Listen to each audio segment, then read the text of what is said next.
this news here that Jenna Ortega has been rumored to be cast with Taylor Russell for single white female remake. And be careful who you add to your lease. That's the takeaway from 1992 psychosexual thriller, single white female. Did you ever see that movie? I did actually. I loved it. That's good trash. Yeah, fantastic.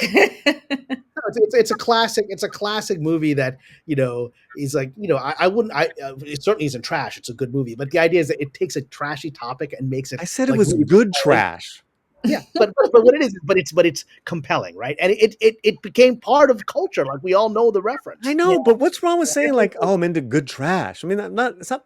Arguably, this is not highbrow Shakespeare, dude. Like, isn't it the same concept? Guilty pleasure, like there's guilty pleasure. Yeah, that's a good way to put it, right? Yeah. Why is Kamran coming after me with my words, Sophia? Wild things with Jeff Campbell. My own co-host comes after me week after week. Sophia, help me. I'm not going to be here tomorrow or Monday. People are unhappy. Some people are unhappy to hear this. What because it's okay? Or? Well, let me finish a little bit of this. Sony and Elizabeth Gabler's 3,000 Pictures are reviving the intra-apartment friction with Jenna Ortega and Taylor Russell in negotiations to star in the remake. And here's a few things. There's no director yet. Sounds like there's no script yet. Oh. Right? It's just now gonna be how would you say it? Fast-tracked. Because Ortega, best known for Wednesday, she's a global name at this point. She's a global star. She, I'd say, has box office appeal, and she keeps getting good reviews. What are your first thoughts, Kamran? And then I'll go to our guest as far as this possible reboot. Well, this is going to be a really good cast. These are objectively really good actresses, right? And who I enjoy watching. And so this is a great psychosexual thriller. And, Hollywood is very simple. And I think Sophia would agree with this. I don't want to speak for her, but I think you would. But let's see if you agree. I think Hollywood, the producers, the studios, the people with the money, they just want to take the things that they think are not risky. So for them, remaking a classic film like that, classic guilty pleasure film like that, with the audience that they're trying to get in this generation, which is the Latinos, right? They're trying to get them, right? That seems like a no-brainer from the money people's point of view, right? And they're not thinking, there are people that are saying, well, they're intentionally casting this with non-white people as an intentional offense. And it's like, no, just trying to make money because they think Latinos who maybe would want to see these people in this movie, and I think that's what this is about personally. And I personally, I'm going to go see it when it comes out. So, what are your thoughts on this potential reboot of Jenna Ortega? Because social media's already lost it. She's not white. How can it be single white female? What's going on? Oh my God, everything's horrible now. It's white people have been playing Latino roles for a long time, so I can't really, it's like hard for me to have that thought process because it's like that is the argument continuously that it's like if they're the best for the role, then they should be the one cast, right? I'm not really sure what the argument is. I mean, there's a lot of roles for white people in Hollywood. And I think you're right, Kamran. I think that it's a money decision. It's like, well, one, Jenna's great. And she's hot right now. And so if she can greenlight a film. And to be honest, it's probably also checking a box, I mean, look at that's how these people think, right? That they are almost like robots. You've dealt with them, right? They're almost like robots. In fact, if you look at, you've worked independent film, You look at independent film financing. When because I am on the end of the screenwriting, directing part of it, and when you've got your script ready and you're putting together your packet to try to get independent financing, the sales agents who are trying to raise money for your project, they'll give you a list, like a robotic list of every actor or actress that can play the lead, and it's all over the place, right? It's like you wrote the lead as a white Irishman, and they've got like 5 black men in there because they think that the black people are going to watch it and they're going to find. They just have a robotic like data system that they do to plug in things, right, to make money in their minds. Well, That's that's how what they. they say. Sorry, that's what they say. Hollywood's for money and indies for heart, right? Like it's you. It is. It's a business at the end of the day. I personally don't have any issue with it. I'm all for like the wins or Latinos. Like, let's go, get it, go. So thank you for your thoughts, and let me keep throwing some more stuff at you guys. So the counter argument is like, another remake, another reboot. Guys, that's Hollywood's middle name. They're not very creative at the end of the day. If they can remake an IP from 30, 40 years ago, they're going to do it. They've been doing it since the silent films. There's nothing new. A song is a song is a song. There's nothing new under the sun, Kamran. All right? Ben-Hur, Zorro, 10 Commandments. Ten Commandments, A Star Who is played El Born. Cid. So Charlton Heston playing El Cid, fighting Moors who were played by other white people. And he was in the 10 Commandments, the remake of an old film. Okay, so that's one thing. I think I'm tired. You're tired because the remakes have been shit. Yes. That's what we're all tired of that. Yes. Here's the other thing. Okay. How can it's single white, Paulie?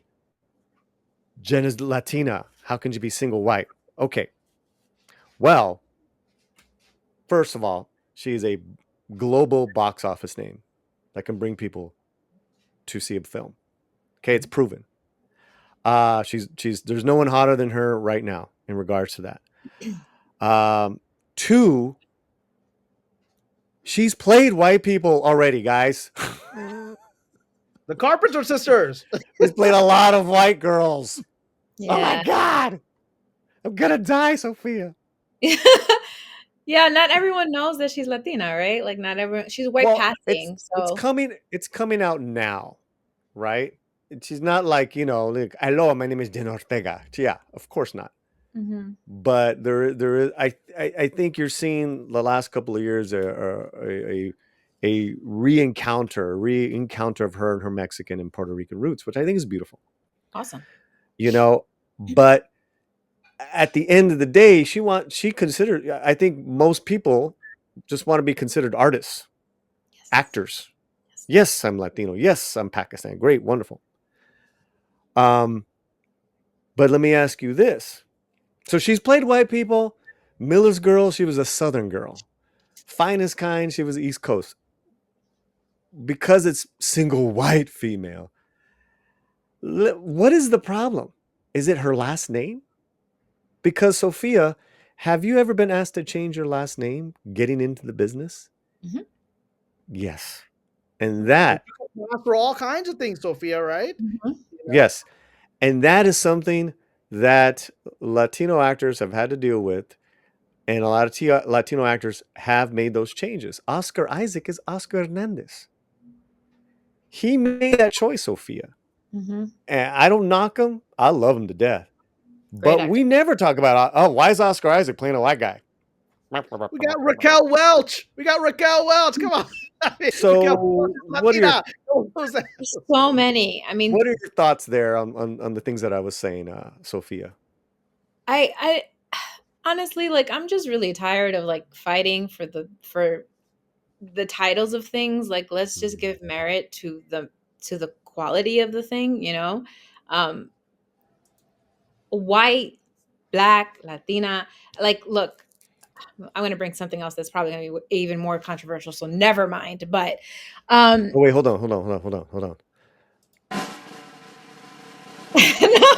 not going to do it. An exclusive. No, I recently got into a thing with someone who really argues for hearing both sides, right? Really argues for hearing, like, not taking your perspective and listening from your perspective, like through the lens of your perspective, but just like taking your perspective aside and listening to what the other person is trying to say. And that came out of an argument of me, like, essentially badgering the person because of the things that I believe in. And I'm like, no, I'm right and you're wrong, you know? And honestly, I think there's something to just, let's just watch the film and then we can critique it. There's something to, like, maybe there's something we don't know that they will honor the fact that she's Latina or not, and it won't matter. But like, let's just watch and then we can talk about hating it or loving it. That's my perspective of it. And to build on that, the reality of single white female is never about a single white female. The whole point of it's just an advertisement that you put for a roommate that describe the person. It's about someone who takes over your life. It's a psychosexual stalking movie. That's Yep. what it is, right? Maybe the younger generation doesn't know what it's like to see like an ad in the newspaper too. So they're like, what? What is that about? That's Like, funny. we understand it because it was different. They're gonna have to update that. Like, how do you get a roommate now with weird apps and things I don't understand? Whatever. Yeah, totally. And we're having some lively conversation about this in the chat. All I'm gonna say is, one of my favorite movies of all time is 10 Commandments with Charlton Heston playing Hebrew Moses, right? Then he goes off to play El Cid, right? I mean, whatever, guys, come on. We're kind of used to it, where the gringo goalpost keeps going back and back and back. Ben Affleck, he can play Mexican in Argo. That's cool. All right. But you can't play this Snow White. Right? Like, what? But the character in Argo was a real, actual person. Mm-hmm, yeah. It's like the same song and dance with these goofballs. It's lazy, it's ignorant, and y'all should shut up until you see the movie.